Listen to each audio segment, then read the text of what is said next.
So the Rugby Championship has been sealed by South Africa with a massive bonus point win, very well deserved, by far the better side.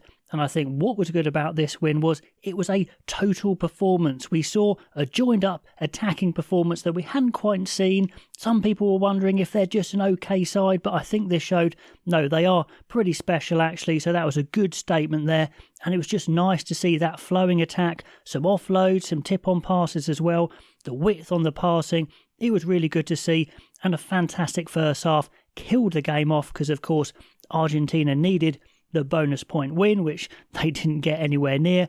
The start of the second half was a bit slow, some errors, but then South Africa finished strongly and the game was over and it was just a party. So let's go through the game, pick up some of the themes. The game starts well for South Africa with a massive, humongous 5-metre scrum disintegrating Argentina.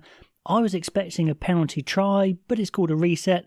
Lots of penalty advantages in this phase of play. Libbok fizzing those passes around. His passing was looking really, really good. Deolande, unfortunately, kind of butchers an overlap, tucking the ball under his arm, which he can do sometimes, but he played well apart from that, I'd say.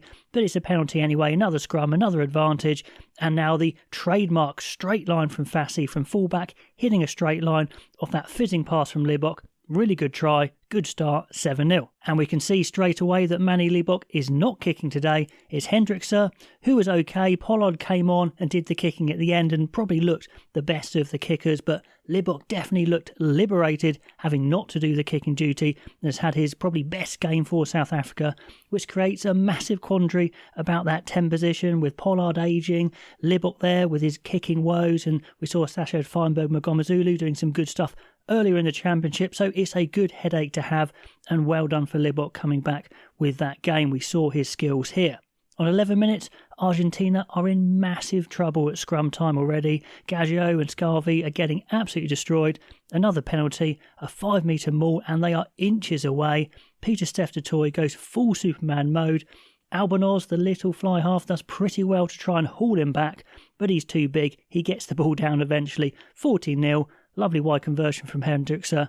Good start. Now, to be fair to Argentina, the times they did get in attack, their shape looks really good. They've definitely got a modern, exciting attacking game with good lines, good shapes, sharp offloading, and back rower Oviedo, who's been a bit of a revelation in this series for them, does really well to offload to Grondona. He goes through and feeds Albanos. Top try, and I'm thinking game on here, 14-7. Can Argentina get back in this, make a game of it, and just have a fist of trying to get that bonus point win? Well, the answer's no, basically, as a terrible clearance from Albanos kills that momentum. Gordona's offside, actually, so from 0 to 0. Hendrikse an easy 3 points. 17-7. And that impressive passing from South Africa is on full display in this first half. Fizzing around, really good. Fassi showing great width on his passing. We were thinking that maybe they'd lose some passing, not having Willy Leroux, and I think Fassi showed he can do that. Fell off a little bit in the second half, as a lot of them did, but we saw plenty of good long wide passes, enabling them to go coast to coast with two playmakers, so that's a question answered there. A massive overlap, unfortunately, is stopped as the ref has to call up for an injured player, so South Africa could have scored there actually, but good quality, both sides actually looking pretty good. Now, Scalvi may be struggling in the scrum, but he does make a good turnover on 28 minutes. The problem is the South Africa defence is absolutely beastly, and they were all game, smashing away, knocking them back, this case behind halfway, forcing them to kick. And we saw some brilliant height in the catch from Afalele Fassi. What a jump he's got on him. Fast becoming my favourite Springbok back. And it's a yellow card as Mateo Carreras goes straight underneath him. Pretty dangerous stuff. So those cards definitely hurt Argentina in this first half. Then we get a red card and another yellow card in the second half. But that speed of Libbok passing is beautiful to see, using the width so well, and that means they're able to keep their forwards spread because they know the ball's going to get to them. So Khaleesi and Pieter-Steph du Toit, they were living out wide for a lot of the attack, and the grunt work going up the middle from the likes of Visa and the front rowers. But anyway, on 32 minutes, a brilliant attacking set, mixing up pace and power, which I love to see, and ball movement. It was definitely the best South African attack of the tournament. And then a counter ruck and a burst tackle from Deolande, good play, and Fassi gets the try. So really good work there, 22-7. easily the best joined-up attack we have seen. Tony Brown would be very happy with this game. On 34 minutes, it looks like 40-man Argentina are really struggling as Montoya throws a really bad overthrown line out. It's hacked ahead. Isgro dawdles for some reason. Arenza nearly gets the try. Albanaz slices the clearing kick, and yeah, they are very lucky to escape there. But a few minutes later, they do not escape. Wow, wow, wow. The Springboks are just humming, and it's 3 massive carries straight up the middle from Visa. That is his role, running hard and straight, amazing carries, and then that long passing from the likes of Libok. A lovely pump fake, passing behind. Fassi links up, who fires it wide to Kolbe. He does his stepping routine, spins over. Total Rugby. Best try of the match, I'd say, 27-7, as it is at half-time. And the game's over essentially because Argentina aren't going to get 3 tries clear from here. So, they know they're winning the championship. It's just how can they finish it? In the second half, South Africa are still playing pretty well. I mean, from the actual kickoff, Visa wades through half the team. Creel de Lande nearly worked a nice try off a flat crossfield Libok kick, but they just can't finish anything. And how many times have I asked for South Africa to give me a bit more in attack? And we see it here. Even though they're not scoring in the second half, they're doing those lovely little tip-on passes, those offloads between the forwards. Good to see. But points are hard to come by. Khaleesi with a quick jackal penalty, but it's a bad miss from Hendrickse. Fassi drops the ball, handling, spoiling what is a fast start actually to the second half. And I've got to say, I love the honesty from Arinza telling the ref he knocked the ball into touch, even though the assistant gave it to South Africa. Love to see that. South Africa's line out, by the way, did go through the full playbook, not just setting and driving, lots of variations. They definitely want to play a little bit more. That's nice to see. I imagine that is the way they're going to go going forward.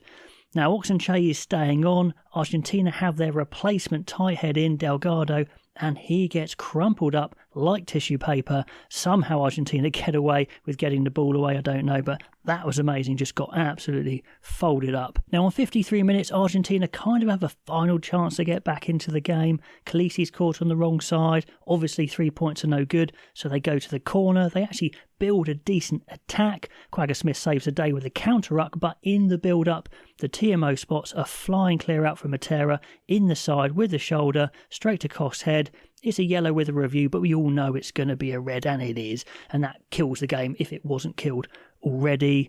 The accuracy isn't quite there. They're slicing a few kicks and stuff, but, it's kind of a non-event, if you like. We're just waiting for that final try just to set off the party, if you like. On 67 minutes, we finally get it. The pressure is building. Santi Carreras, defending a 2-man overlap, has to kind of flick the ball into touch. So that's another yellow. So 13 men for a bit. And we're going to get the try here. 5-metre line out. Powers over from Marks. Although on replay, did he actually ground the ball? But it doesn't matter. Whatever, they'd have won the game. But that's a try there. The floodgates kind of is opened. There is a no try there as Arinza tries to desperately get onto a flat crossfield kick from Libok, but can't quite do it. But Argentina with 13 men are completely on the ropes as South Africa cut loose, wanting that party time to start. Pieter-Steph du Toit involved multiple times. Phenomenal once again. Forward of the tournament, I think, Pieter-Steph du Toit, and he powers over and Pollard nails a wide conversion. That's 48-7. They get another one as they fling the ball around, obviously looking for Champagne Rugby to finish the championships. They might as well. Pollard actually counter-rucks to create the opportunity, and Creel finishes on 77 minutes for the last points of the match. 48-7. Good fight from Argentina. They keep on attacking, but it's all over.